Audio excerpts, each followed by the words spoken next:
The Mississippi Office of Homeland Security is committed to providing the all-hazards response when needed in Mississippi. The video that you're about to watch is just a sample of the services that the men and women that are our first responders are prepared to render at a moment's notice.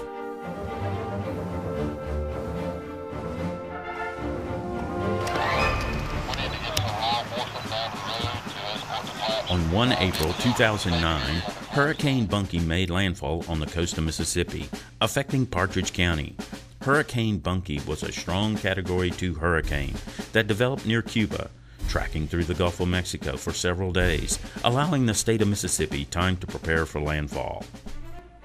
Landfall occurred at approximately 0500 hours, and the storm dissipated quickly, allowing the task force responders to mobilize from the staging areas to Partridge County, arriving at approximately 1600 hours to a base of operations in Partridge County. Partridge Command assessed the situation, assigned 2 senior personnel as branch directors, and task force authorized them to complete the tactical operations required to meet the incident objectives. The local planning section chief initiated an incident action plan that was reviewed with the task force leaders at 1900 hours for implementation at the start of the next operational period at 0700 hours the following morning. Victims of this mock hurricane were suspected to be lost in a heavy wooded area impacted by the storm surge. After being briefed on the situation, teams went into action using technology provided by the Mississippi Office of Homeland Security through grant programs. Area maps and communications were provided, and initial searches began.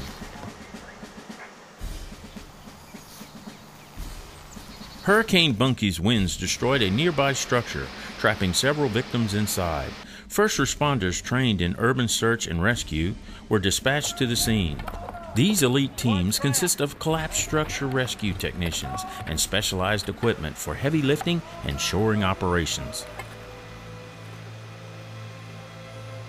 The Mississippi Office of Homeland Security is pleased at the dedication of our first responders during this exercise. In times of need, their efforts enhance the state's ability to serve its citizens. This exercise gave task force responders realistic problems and real-world experiences. Mississippi Office of Homeland Security is confident that they are ready for the storm season. The proper training and equipment is provided directly through grants from the Department of Homeland Security and administered by the Mississippi Office of Homeland Security. Competent leadership and a successful quality performance indicates that the Mississippi Office of Homeland Security functions as prescribed by the Department of Homeland Security. This hands-on support contributes to enthusiasm and is reflected in the dedicated performance of first responders. Their motto, Mississippians Saving Mississippians.